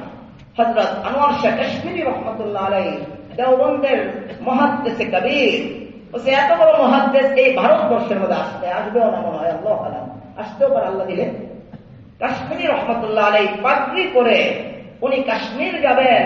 উনি রেল স্টেশনে গেছেন, রেলের মধ্যে উঠবেন, টিকিট কাটতে গেছেন। ওনার চেহারার দিকে রেল মাস্টার, টিকিট মাস্টার তারা একবার খালি তাকিয়েছে। তাকে বলছে যে হুজুর আপনি কোন ধর্মের? শিখেরাও তো পাগড়ি পরে, শিখ হিন্দু, ওরাও পাগড়ি পরে, আপনি কোন ধর্মের? হযরত কাশ্মীরি রাহমাতুল্লাহ আলাইহি বলছেন, আমি মুসলিম, আল্লাহ আমাকে ঈমানের দৌলত দান করছে, আমি মুসলমানদের থেকে একজন মুসলমান। ওলামায়ে কেরাম দেখছেন, আপনি নকশে দাওয়ামের মধ্যে ওলামায়ে কেরাম দেখবেন, সেখানে ওনার ছেলে আব্দুল শাহ কাশ্মীরি লিখছেন, এক নজরে ওনার দিকে যে টিকিট মাস্টাররা তাকাইছে, এই তাকানোর মধ্যে একটু কথা হওয়ার পরে বলছে, হযরত আপনি যে ধর্মের লোক, এই ধর্মের লোক, এই চেহারা তো কোনো মিথ্যা ধর্মের লোক হইতে পারে না, আপনি আমাদেরকে কালিমা পড়ায় মুসলমান। এই জন্য আল্লাহ বলছেন, ওমান আহসানু কওলাম মিম্মান দাআ ইলাল্লাহ ওয়া আমিলা সালিহান ওয়া ক্বালা ইন্নানী মিনাল মুসলিমিন। আল্লাহ বলতেছেন যে দ্বিতীয় গুণ তোমার ভালো আমল হইতে হবে। দাঈ ইলাল্লাহর গুণ ভালো আমল হতে হবে। ভালো আমল যদি তোমার থাকে, তোমার জবানে আমি এমন শক্তি দান করে দিব, তোমার এই কথা শুনে, তোমার সামান্য কথা শুনে যাদের অন্তর পাথরের মতো শক্ত হয়ে গেছে, আল্লাহ বলেন আমি তাদের অন্তরকে বিগলিত করে দিব, আমি তাদের অন্তরকে নরম করে দিব। এই জন্য আল্লাহ আদেশ করছেন অকুনো মা সাদিকিন, সত্যবাদীদের সাথে থাকো, সত্যবাদীদের বয়ানে যাও, আল্লাহওয়ালাদের ওলামাদের বয়ানে যাও। কেন? তাদের ওয়াজ, এই আমলওয়ালা ব্যক্তিদের ওয়াজ যখন তুমি শুনবে, তোমার পাথরের মতো অন্তরটা চূড়ার মতো নরম হয়ে যাবে। এজন্য আমাদের আমলে সলেহ করতে হবে। আমলে সলেহ যদি করি আমাদের জবানের মধ্যে আল্লাহ শক্তি দিবেন। আপনার ওই কুদাইতে হবে না, চিল্লাতে হবে না, সারা রাত্র আপনার ওয়াজ করতে হবে না। ইনশাল্লাহ আপনার শুধু আপনার অস্তিত্বটাই এলাকার জন্য রহমত হবে। আমরা আমাদের আকাবিরদেরকে দেখছি, হযরত মুফতি আজম ফয়জুল্লাহ সাহেব রহমতুল্লাহ আলাইহিকে আমরা দেখি নাই, আমরা আমাদের চোখ দেখে নাই, এটা আমাদের একটা দুর্ভাগ্য। ওনার মতো ব্যক্তি আমরা দেখতে পারি নাই। আমাদের আকাবিররা বলছেন যে সাহাবারা কেমন হইতে পারে, সাহাবাদের জীবন কেমন হইতে পারে, এটা তো আমরা কিতাবে পড়ি, এটা আমরা বাস্তবে দেখার কোন সুযোগ নাই। আল্লাহ রহম করে আমাদের এই পরিবেশে, এই ভারতবর্ষের মধ্যে, বাংলার জমিনে মুফতি আজম ফয়জুল্লাহ সাহেব রহমতুল্লাহ আলাইহির মতো একজন আলেম পাঠাইয়া আল্লাহ আমাদের বুঝানো সহজ করে দিছে যে সাহাবীরা এমনই ছিল। এজন্য শাইখুল ইসলাম তকি ওসমানী সাহেব বলছেন যে মেখল মাদ্রাসায়, মুফতি ফয়জুল্লাহ সাহেবের মাদ্রাসায় আমি এসে আমার একটা উপলব্ধি, উনি বলছেন কে? শাইখুল ইসলাম তকি ওসমানী, সারা দুনিয়ার বড় আলেম শাইখুল ইসলাম। উনি ওনার মন্তব্য বলছেন যে আমি মুফতি ফয়জুল্লাহ সাহেবের মাদ্রাসায় এসে আমি এই পরিবেশ থেকে, ছাত্রদের শরীর থেকে আমি সাহাবীদের ঘ্রাণ পাইতেছি। এজন্য আমাদের আমলে সলেহ করতে হবে। আমলে সলেহ যদি করি আমাদের আল্লাহ শক্তি দিবেন। মুফতি ফয়জুল্লাহ সাহেব রহমতুল্লাহ আলাইহির কাছে একজন যুবক আসছে, তাও সেই যুবকের নিয়ত ছিল খারাপ, যে হুজুরের সাথে বেয়াদবি, হুজুরকে আঘাত করবে, হুজুরকেই করবে। মুফতি ফয়জুল্লাহ সাহেব রহমতুল্লাহ আলাইহি ওযু করতেছেন সুন্নত তরিকায়। আজকে আমরা ওযু করি তাড়াতাড়ি, মেসওয়াক নাই, কোন রকম ওযু করে পাওটাও ঠিক মতো না দিয়ে আবার দৌড়ে মসজিদে দাঁড়ায় আল্লাহু আকবার কইয়া, ঠিক মতো রুকু নাই, সেজদা নাই। মুফতি ফয়জুল্লাহ সাহেব রহমতুল্লাহ সুন্নত তরিকায় ওযু করে। ওই যুবক আসছে বেদাতি এলাকা থেকে হুজুরকে আঘাত করবে, আঘাতের নিয়তে আসছে, এসে দেখতেছে যে হযরত ওযু করতেছে। হযরতের ওযুটা শুধু ওই যুবক, এই ওযুটা দেখে এসে বলছে যে আমাদের মাজারের যে বাবারা দেখি এরা তো ঠিক মতো গোসলই করে না, ওরা দাঁতই মাজে না, ওদের শরীরের সামনে গেলে মুরদারের গন্ধ আছে, গাঁজার গন্ধ আছে এদের মুখ থেকে। আর এই ব্যক্তিটার বিরুদ্ধে কথা বলছে, আমাকে তারা প্রয়োজন আঘাত করার জন্য। আমি তো দেখতেছি উনি এই সুন্দরভাবে সুন্নত তরিকায় ওযু করতেছে, হুজুরের ওযু এই যুবককে হুজুরের কাছে আকর্ষণ করে টেনে নিয়ে আসছে, কাছে আসছে। হুজুর ওযু শেষ করে ওযুর দোয়া আকাশের দিকে চেয়ে পড়ছে, আশহাদু আল্লা ইলাহা ইল্লাল্লাহু ওয়া আশহাদু আন্না মুহাম্মাদান আবদুহু ওয়া রাসূলুহু। হাদিসের মধ্যে আসছে যারা ওযু করে এই দোয়াটা আকাশের দিকে চেয়ে পড়বে, কিয়ামতের দিন আল্লাহ তাআলা জান্নাতের 8টা দরজা তাদের জন্য খুলে দিবেন। এই ছোট আমলটা আমরা পারবো না করতে? ইনশাআল্লাহ। শাহাদাত আমরা সবাই পারি, ওযু করে আমরা পড়ে থাকবো। আরে মেয়ে এখনই বুঝতেছেন না, জান্নাতের 8টা দরজা যখন খুলবে, সব দরজা থেকে গেটম্যানরা ডাকবে, পাহারাদাররা, ফেরেশতারা ডাকবে যে ভাই তুমি আমার এই দরজাটা ঢুকো, তুমি এই দরজাটা ঢুকলে আমি গর্বিত হইব। তখন বলেন আপনার ভালো লাগবে না খারাপ লাগবে? বলেন। তবে এটা তো আপনি এখন তো একটু কি বলে অনেকে রাগই করবেন। একটা চেয়ারম্যানের পাশে ডাইনে মামে একটু হাঁটলেই আপনি নিজে গর্বিত হন। একটা এমপি সাহেবের আশপাশ দিয়ে হাঁটতে পারলে তো আপনি মনে করেন চলেই গেছি মনে হয় আরশে আজিমের কাছাকাছি। আর প্রধানমন্ত্রীর পাশে দিয়া একটু বসতে পারলে, একটা ছবি যদি এখানে আমার উঠে, তাহলে মনে হয় আমি আরশে আজিমে মনে পৌঁছে। আর ওই প্রধানমন্ত্রী এখন কোথায় আল্লাহ মাফ করেন দৌড়ের উপরে আছে, পালায় পালায় আছে, ধরতে পারলে তার ফাঁসি হয়ে যাবে, ধরতে পারলে তার জেল হয়ে যাবে। আপনি ওইটার সাথে, ওই নাপাকের সাথে বসতে গিয়া কত আপনি গর্বিত মনে করেন। আর কিয়ামতের দিন শুধু এই দোয়াটা যারা আমল করবে, আল্লাহ তাআলা জান্নাতের 8টা দরজা তাদের জন্য খুলবে। মুফতি ফয়জুল্লাহ সাহেব রহমাতুল্লাহ আলাইহি যুবককে যখন কাছে আসছে, যুবকের কাঁধের মধ্যে এইভাবে হাতটা রেখে বলছে, যুবক, সে তো বেদাতি লোক, সে শুনছে যে এই আমরা দরুদ শরীফ পড়ি। বলেন আমরা বয়ানের আগে দরুদ শরীফ পড়ি নাই? সবাই বলছে না দরুদ পড়েন, আমরা দরুদ শরীফ পড়ছি। আমার একদিন এসে বলছে মানুষের থেকে শুনছি আপনি দোয়া বিরোধী, কিন্তু আজকে আমি লক্ষ্য করে দেখুন আপনি 3 বার দোয়া করছেন। আমি তার সঙ্গে ওরা জানিও না, উনি যে আমার লক্ষ্য করতেছে, উনি গিয়ে এলাকায় গিয়ে আরো ঝগড়া লাগাই দিচ্ছে যে হুজুরের বিরুদ্ধে কথা কবি আপনি নাক ফাটাই। আমি গিয়ে দেখছি 3 বার দোয়া করেনি, আর তুই বলছো দোয়া বিরোধী। আমি নামাজের আগেও দোয়া করছি, নামাজের পরেও দোয়া করছি, একা একা দোয়া করছি, সুন্নতের পরেও আবার দোয়া করছি। এই লোক কেমনে কেমনে একটু গুণে রাখছে। ও এলাকায় গিয়ে বলছে হুজুরের বিরুদ্ধে কথা কবি নাক ফাটাই। মুফতি আজম শাহবাগের ওই যুবককে বলছে, হুজুর তো আর জানে না যেটা বেদাতি এলাকার লোক, হুজুরে দুরুদ বিরোধী মনে করে, হুজুর জানে না, কিন্তু আল্লাহ হুজুরের মুখ দিয়ে বের করছে, হে যুবক তুমি বেশি বেশি দুরুদ কই।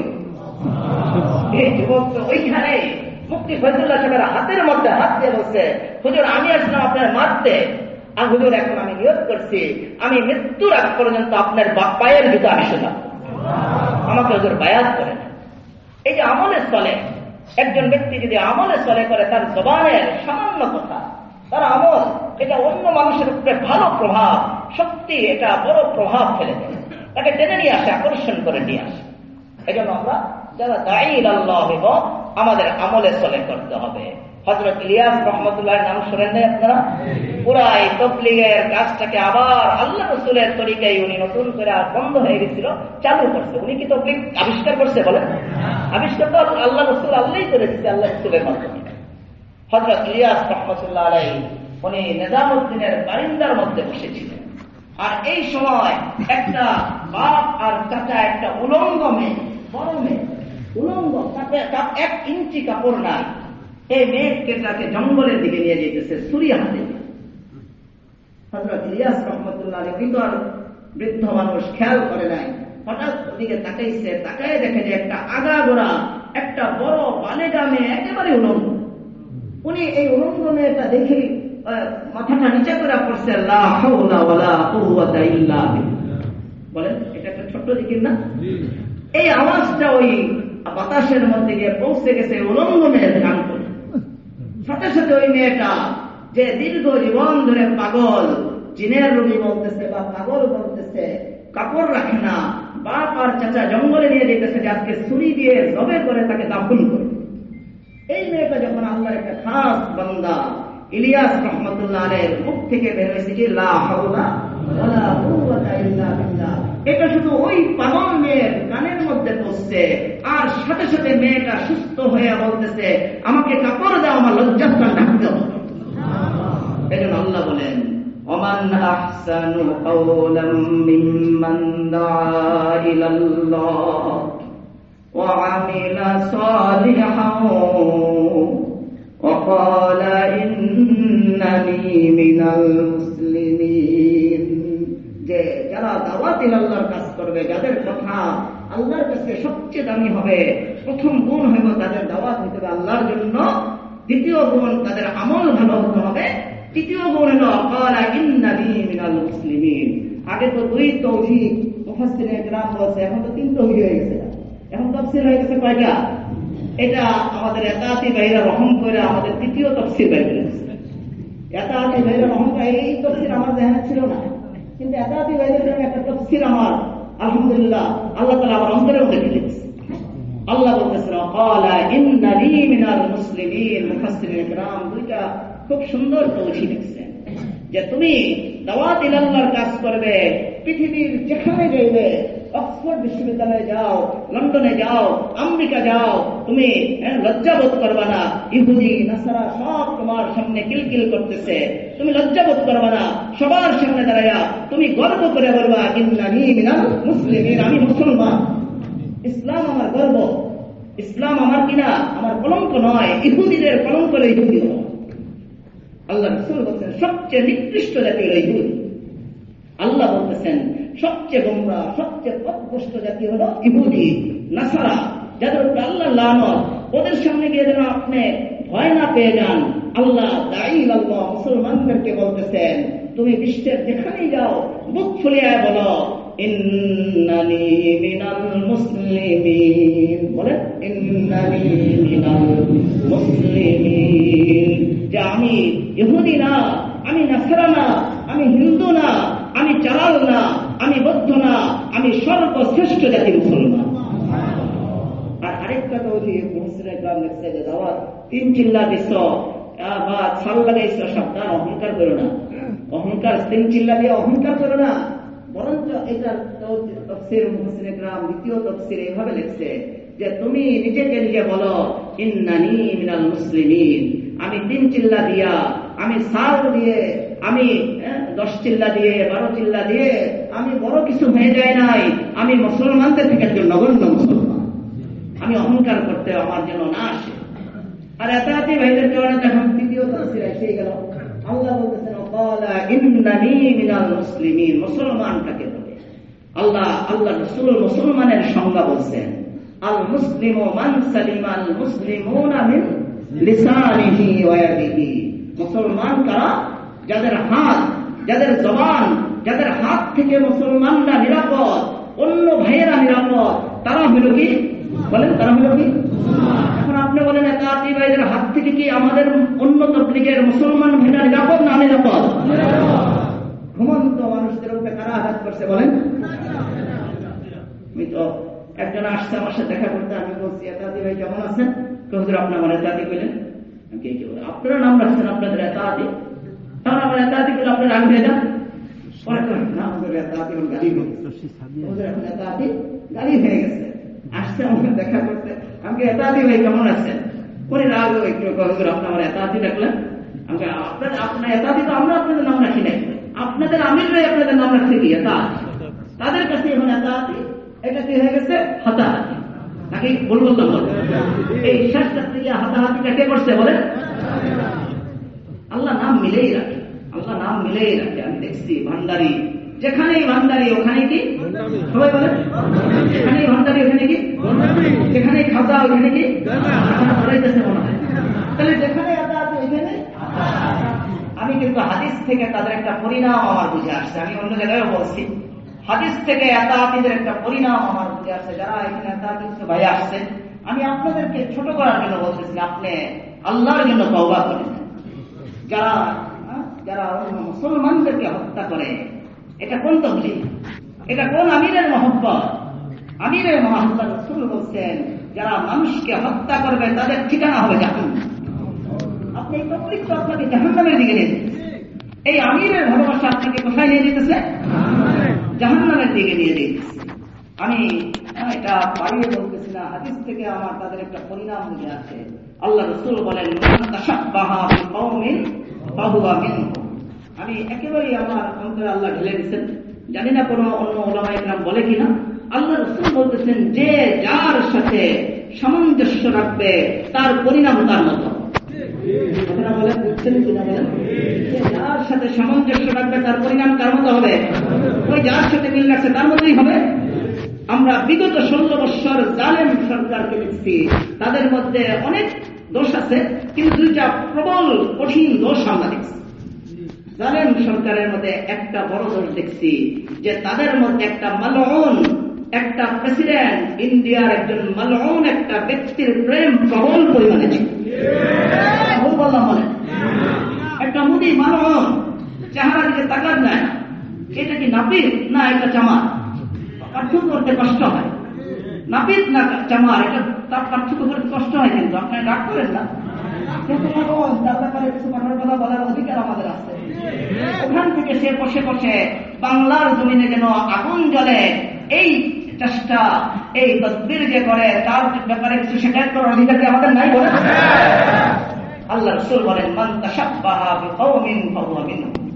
অতীত 16 বছর যারা জুলুম করছে তাদের অন্তরে আমরা দেখছি ইন্ডিয়ার একটা নাপাক মালউন একটা ব্যক্তির ভালোবাসা তাদের অন্তরে প্রবল করবে, তারে খুশি করার জন্য এই দেশের ব্যক্তি হত্যা করছে, এই ব্যক্তির সম্পদ অঢেল ভাবে দিয়ে দিচ্ছে, কোনো তার থেকে নাই। তবুও সে ওই ব্যক্তিকে খুশি করার জন্যই তার এই পুরা, হয়তো কোনো ব্যক্তি বিশেষের ব্যতিক্রম হইতে পারে, কিন্তু দলের যারা সিনিয়র সবার অবস্থায় তারা একটা ব্যক্তির প্রেম, ইন্ডিয়ার একটা ব্যক্তির, এক মালউনের প্রেম, আপনি মিলাই দেখেন আমাদের একাতি ভাইদের অন্তর ইন্ডিয়ার একটা ব্যক্তি, তারপর আপনি আরেকটা মিল দেখেন, খুব সহজে দেখবেন আমাদের 16 বছর যারা জুলুম করছে, এই জালেমদের সবচেয়ে বড় আক্রোশ ছিল ওলামাদের উপর। তাদের আক্রোশ ইঞ্জিনিয়ারের উপরে ছিল না, তাদের আক্রোশ ডাক্তারের উপরে ছিল না, তাদের আক্রোশ কোন অ্যাডভোকেটের উপরে ছিল না। তাদের সবচেয়ে বড় আক্রোশ, সবচেয়ে বড় রাগ, সব জুলুমের যত যা করার সব তারা করছে ওলামা। আপনি এতদিনের দিকে উপরে তাকায় দেখেন, তাদের অন্তরের মধ্যে সবচেয়ে বড় বিদ্বেষ ছিল ওলামা। তাহলে আপনি বলেন, আল্লাহ রাসূল বলছেন যারা যার সাথে সামঞ্জস্য করবে তার পরিণাম কি তার মতোই হবে। তাহলে তাদের যারা তারা সামঞ্জস্য তারা মিল করছে 16 বছরের জালেমের সাথে কমপক্ষে 2 দিক দিয়া। এই জালেমদের পরিণাম কি হয়েছে বলেন? জালেমদের পরিণাম কারো ঠিকানা হয়েছে ওই ডাস্টবিন ইন্ডিয়া, অথবা কারো ঠিকানা হয়েছে জেলখানা। বলেন, এই জালেম 16 বছরের জালেমদের ঠিকানা এখন কোথায় হয়? ইন্ডিয়া, না হলে কোথায়? আমরা একদিনের সাথে মসজিদে বসে করে দিতে পারি ইনশাআল্লাহ। একাতি হয়ে যদি তওবা না করে তাদেরও ঠিক এই পরিণামে হবে, হয় ইন্ডিয়া না হলে জেলখানা। আমরা তওবা করে আমাদের কাছে ফিরে আসি, ইস্তেগফার করো, আলেমদের পায়ে এসে করো, তওবা করো, এই তাবলীগ ছাড়ো। এটা কোনো তাবলীগই না, এটা হলো সন্ত্রাসী। এই জন্য আমরা তওবা করে নিব। আমরা অনেক ভাই আসছেন, আমরা আপনাদের কোনো খোঁচা দেওয়ার জন্য বলিনি। আমার সাথে একদিন এসে মুসাফাও করছে, আমি ওনাকে অনেক মহব্বত করছি, অনেক আত্মবিশ্বাস করছি। একজন ওনার ছেলে আছে, ওনাকে বলছি যে ওনাকে সাথে নিয়ে তুমি টাইট করে বয়ে থাকো, উঠতে দেন না, যেন উনি বয়ানগুলি শুনে থাকেন। আমরা খুব মনোযোগ দিয়ে বোঝার চেষ্টা করবো। আজকে আমাদের সামঞ্জস্য হইতেছে জালেমদের সাথে, অত্যাচারীদের সাথে। আপনি এই সামঞ্জস্য করে আপনি কিভাবে জান্নাত চান? এটা কিসের তবলীগ, কিসের মাঠ দখল? তবলীগ করা, এইভাবে তবলীগ করা বেশির থেকে বেশি নফল। আর মানুষ হত্যা হারাম, মানুষ হত্যা এটা হারাম। যারা মানুষ হত্যা করবে তাদের ঠিকানা হবে জাহান্নাম। এই জন্য আমি এতাতি ভাইদেরকে বলবো যে আপনারা দয়া করে তওবা করে, এখনো সময় আছে, ফিরে আসেন। এটা দ্বিতীয় সিগন্যাল আল্লাহ দিলেন। তৃতীয় সিগন্যাল যখন দিবে, আমার মনে হয় আপনারা, ওরা তো পালানের কিছু সুযোগ পাইছে, আপনারা পালানেরও কিন্তু সুযোগ পাবেন। সবাই আল্লাহর রাস্তায় তওবা করে নেন। আর আমরা যারা আছি, আমরা কোন খুনিকে তো আমাদের মসজিদে জায়গা দিতে পারি না। বল, হাত উঠান। একজন অর্ধেক হাত উঠেছে, একজন উঠে গেছে। কয়েকজন খুনিকে কে জায়গা দিবে? আচ্ছা, না বলে উঠেন, খুনিকে জায়গা দিবেন আপনারা? ভুলে উঠায় ফেলছে, ভুলে উঠায় ফেলছে। হ্যাঁ, খুনিকে আমরা জায়গা দিব না। কে হাত উঠান? কোন খুনি, কোন অত্যাচারী, আলেম বিদ্বেষীকে আমরা মসজিদের মধ্যে জায়গা দিব না। আমরা তাদেরকে আদবের সাথে এক কাপ চা পান করাইয়া তাদেরকে বলবো, ভাই তোমরা আগে খুনের গুনাহ মাফ করাইয়া পরে খুনের গুনাহ মাফ করাও, আগে গিয়ে মুসলমানদের রক্তের যে বন্যা তোমরা বসাইছ। একজন আলেম আমাকে বলবে, হুজুর আমার জামাই ডাক্তার, একজন বড় ডাক্তার, দাঁতের ডাক্তার, আমার জামাইকে 3টা কোপ মারছে শুধু মাথার, আর সারা শরীরে তার অবনীত কোপ, আর তাকে মেরেই ফেলতো। তাকে জিজ্ঞাসা করছে, বল তুই কোন মাদ্রাসার? উনি বলছে, অনেক বুঝাই গেছে যে দেখেন আমি ডাক্তার না, ডাক্তার আমি মাদ্রাসার হুজুর না। কোবায়া টোবায়া করে না মেরে, হত্যা না করে তাকে ছেড়ে। তাহলে বলেন বিদ্বেষটা কাদের উপরে? বলেন ডাক্তারদের উপরে না আলেমদের উপরে? কিন্তু সে কম না বেশি? যেহেতু তাদের সাথে তাদের আল্লাহ রাসূল বলেন, মান তাশাব্বাহা বিকাওমিন ফাহুয়া মিনহুম, যাদের সাথে তুমি সামঞ্জস্য করবে তোমার পরিণাম ওরকমই হবে। এই জন্য আমরা সবাই তওবা করবো, ইস্তেগফার করবো। দাওয়াত ইলাল্লাহর কাজকে আমরা বাড়িয়ে, আমরা যদি এখন দাওয়াত ইলাল্লাহর কাজ না করি তাহলে ফিল্ড আবার বাতিলের হাতে চলে যাবে না? বলেন, এই জন্য আমাদের মার্কাজে যেতে হবে তো ইনশাআল্লাহ। আপনারা যাবেন তো ইনশাআল্লাহ? আচ্ছা, বলবেন যে হুজুর আপনি জানেন যে আমার তো অনেক মার্কাজ আছে, আমার এখানটা মার্কাজ না, প্রতিদিন আমার এখানে লোক আসে, তাদেরকে আমার দিনের কথা বলতে হয়, ফতোয়া দিতে হয়, শত শত হাজার ছাত্রকে পড়াইতে হয়। এটা তো একটা মার্কাজ। আমি এটা খেতে যদি ওই মার্কাজে যাই, মার্কাজের গ্রুপে আমার রিটার্ন পাঠাই দেবো যে ওই মার্কাজ ঠিক আছে, পাঠাই দেবে না? বলে আমি একবার গেছিলাম যে সালে বের হয়ে যাবে, ওরা আমার ইয়ের থেকে কাকরাইল থেকে রিটার্ন পাঠাইছে যে হুজুর ভুল করেন না, আপনার বড় মার্কা ছিল আপনার দত্তেরগাঁও মাদ্রাসা ঠিক রাখা, আপনার সাল লাগাইতে হবে না, আপনি আল্লাহর রাস্তায় ছাত্রদেরকে পড়াইতে। এটার নাম হল ইনসাফ, এটার নাম হল ওলামাদের ইনসাফ। এত বড় ঘটনা, রক্তের বন্যা বয়ে গেছে, কিন্তু আমাদের ওলামা, আপনারা তবলিগের সাথে যারা ওলামাদের সাথে আছেন, কোন কোন গ্রামে কোন জায়গায় এতাহাতি ভাইদের কোন বাড়িতে কোনো আঘাত হয়, কোন ব্যক্তির উপরে আঘাত হয়। আল্লাহ বলেন وَلَنَبْلُوَنَّكُمْ بِشَيْءٍ مِّنَ الْخَوْفِ وَالْجُوعِ وَنَقْصٍ مِّنَ الْأَمْوَالِ وَالْأَنفُسِ وَالثَّمَرَاتِ وَبَشِّرِ الصَّابِرِينَ। আল্লাহ বলেন আমি মাঝে মধ্যে তোমাদের শরীরের মধ্যে আঘাত করে, তোমাদেরকে অভাব দিয়ে, বিভিন্ন ভাবে শত্রু তোমার উপরে চাপায় দিয়ে তোমাকে পরীক্ষা করে, তুমি কি ধৈর্য ধারণ করো কিনা। আমার মনে হয় কাকরাইলের মুরব্বীরা এই ধৈর্যের পরীক্ষার মধ্যে একেবারে হাইস্ট নাম্বার পেয়ে পাস। একটা আঘাত ওনারা করে, কোথাও আঘাত করে না। আমরা ওইদিকে সবাইকে বলেছি কোনো আঘাত করবেন না, বিচার বিভাগে চলে যাবে।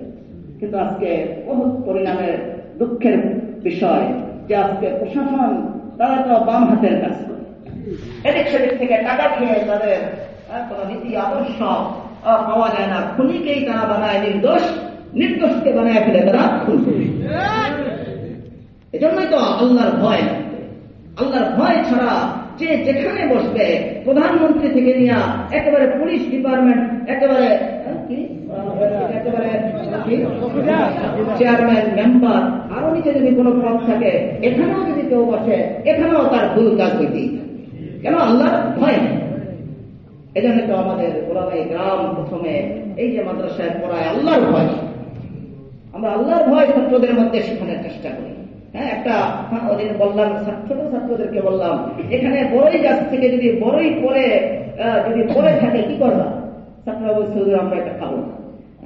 আমাকে একজন এসে বলছে যে হুজুর এত বড়ই পরে রয়েছে, এক ছোট ছোট ছাত্ররা ঘুরতেছে, একটা ছাত্র বড়ই করে ধরতেছে না। আমি এইটাই তো শিক্ষা, যে আল্লাহর ভয়ে আমার আমানত ঠিক রাখতে হবে। আমি ওই বড়ইটা যদি উঠায় খেয়ে ফেলি আমার খেয়ানত হয়ে যাবে, এটা তো শিখতে হবে। একজন ইঞ্জিনিয়ার আমার কাছে সে কেঁদে দিচ্ছে, বলতে হুজুর আমি এখানে এই রাস্তা দিয়ে যেতেছিলাম, একটা ছেলে দেখতেছি হেঁটে হেঁটে ওই শাহাবুদ্দিন বাজারের দিকে যেতেছে, আমি বললাম আমার হুন্ডার উপরে উঠো, তখন ওই ছেলেটা উঠে না। তারা জিজ্ঞেস করলাম কেন উঠো না? বলছে আমাদের ওস্তাদরা বলছে 1 কিলোমিটারের মধ্যে যাদের লজিং জায়গা আছে তারা যেন সাইকেল ব্যবহার না করে। আমি তাহলে বলছি যে তোমার ওস্তাদ তো দেখবে না, আমি গোপনে যে তুমি হুন্ডার 1 মিনিটে উঠাই। ওই ছোট্ট ছেলেটা জবাব দিচ্ছে আমার ওস্তাদ দেখবে না, আল্লাহ দেখবে। ইঞ্জিনিয়ার সাহেব আমার এখানে বসে কেঁদে দিচ্ছেন।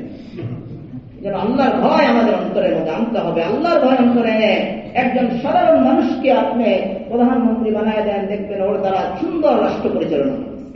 আল্লাহ আমাদের সবাইকে কবুল করেন, মাহফিলকে কবুল করেন। সবাই আমরা দাওয়াত ইলাল্লাহর কাজ করতে থাকবো। এটা রজব মাস চলতেছে, এই মাসে আমরা বেশি বেশি দোয়া করবো, আল্লাহুম্মা বারিক লানা ফি রজব ওয়া শাবান ওয়া বাল্লিগনা রমাদান। সবাই একবার করি আল্লাহুম্মা বারিক লানা ফি রজব ওয়া শাবান ওয়া বাল্লিগনা রমাদান। এই দোয়াটা আমরা এই মাসে বেশি আল্লাহ রাসূল করতেন যে আল্লাহ আমাকে রজব মাসে, শাবান মাসে খুব বরকত দান করেন, আর মহা বরকতময় মাস শাবান পর্যন্ত আমার হায়াত পৌঁছে। এই জন্য আমরা দোয়া করবো। রজব মাস উপলক্ষে কোনো আলাদা রোজা নেই, যে রজবের দিন 27 দিন অনেকে রোজা রাখে, এটার কোনো সুন্নাহ নাই। ওমর রাদিয়াল্লাহু তাআলা যদি শুনতেন 27 রাত্রে দিনে কেউ রোজা রাখছে, সবে বরাত, সবে মেরাজ উপলক্ষে কেউ রোজা রাখছে, উনি ব্যাস নিয়ে চামচ নিয়ে তার বাড়িতে গিয়া তারা পিটাইয়া তারা খানা খাওয়াইতেন, রোজা ভাঙ্গাইয়া তারপরে তাহলে 27 দিন আপনি রোজা রাখলে তো মায়ের খাওয়ানোর ব্যবস্থা করবেন। ওমর রাদিয়াল্লাহু তাআলা থাকলে পিঠা দিত না আপনাকে? এই পিঠা খাওয়ার ব্যবস্থা করবেন নাকি কেউ? 27 রজবে কোনো রোজা নাই, এটা কোনো সুন্নাহ নয়। আপনি প্রতি মাসে প্রতিদিন সোমবার, বৃহস্পতিবার রোজা রাখেন, আপনি আইয়ামে 20, 13, 14, 15 রোজা রাখেন, ইনশাআল্লাহ আল্লাহ রাসূলের সুন্নাহ আদায় হবে। আল্লাহ আমাদের সবাই করবেন। রজব মাস উপলক্ষে মসজিদে আমরা মাইক চালাইয়া বিভিন্ন গীত ঠিক গায়ে, আল্লাহই জানেন, মাথা নষ্ট করে কি যে গীত গায়ে কতগুলি আল্লাহই। আপনি জিকির করবেন আস্তে আস্তে, আপনার মাইক দিয়ে জিকির করলে আরেকজনের ঘুম, আরেকজনের এই নষ্ট হয়ে যাবে না? এইভাবে জিকির করা উচিত না। আপনি আস্তে আস্তে একা একা জিকির করেন। আর যারা যুবক ভাইয়েরা আছে, আমরা দয়া করে গান বাজাই, আমরা ডেস্কে বদল। আমার এই এলাকার যুবক অনেক এখানে বসা, আজকে 3-4 জন 5 জন আসছে ওই ওদিক থেকে। এদেরকে আমি কথা বলছি, অল্প সময় দেখছি ওরা এত মনোযোগ, এত আদবের সাথে কথাগুলি শুনতেছে।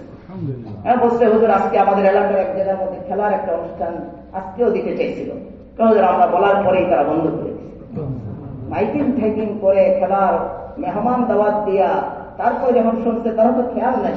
আজকে যে আমাদের, আমরা তো মাইকিং করে যাই মাহফিলের জন্য, মাহফিলের জন্য, আপনারা এমনি এমনি আসেন। আল্লাহ আপনাদের অনেক বরকত দান করেন, ফজল করম দান করেন। তারা খেলা বন্ধ করেছে।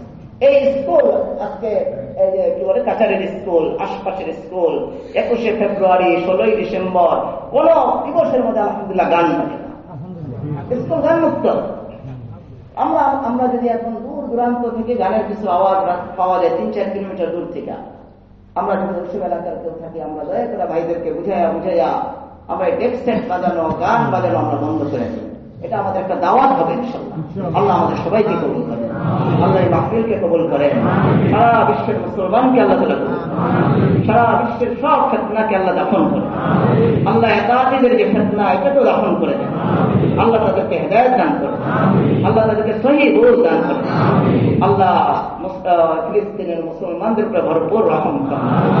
শত শত ছোট বাচ্চা শীতেও মারা যায়, শীতে তারা আমরা শীতের কাপড় পরে ঘামতেছি, আর তারা খোলা আকাশের নিচে ছোট ছোট বাচ্চারা, তাদের শীতের কাপড়ও নাই, মাথার উপরে কোনো চাল নাই। আজকে আমরা আমাদের ছেলেদেরকে নিয়ে লেপের নিচে বুকের মধ্যে ধরা আমরা ঘুমাইতেছি, আর আমাদের মুসলমান ভাইদের ছেলে মেয়েরা শীতে কষ্ট পেয়ে মারা যাচ্ছে। অভিশপ্ত ইসরায়েলের হামলায় তো হাজার হাজার লক্ষ লক্ষ মুসলমান চলে গেছে। সরকারি একটা হিসাব 50,000, আরো যে কত হাজার চলে গেছে আল্লাহই জানেন। আল্লাহ তাআলা ফিলিস্তিনের মুসলমানদের উপর খাস রহম করেন, আল্লাহ তাআলা ইসরায়েলের হাতকে ভেঙে দেন, আল্লাহ তাআলা এই অভিশপ্ত জাতিকে দাফন করেন, আল্লাহ তাআলা সারা বিশ্বের মুসলমানদের উপর খাস রহম করেন। আল্লাহ এলাকা সহ সারা বাংলাদেশকে আল্লাহ কবুল করে দেন, বাংলাদেশের পরিবেশকে আল্লাহ তাআলা ভালো করে দেন। বাংলাদেশের মধ্যে যত ফিতনা, যত ষড়যন্ত্র চলতেছে, সব ষড়যন্ত্র আল্লাহ তাআলা আপন কুদরতে দাফন করেন। সুবহানাকাল্লাহুম্মা ওয়া বিহামদিকা আশহাদু আল্লা ইলাহা ইল্লা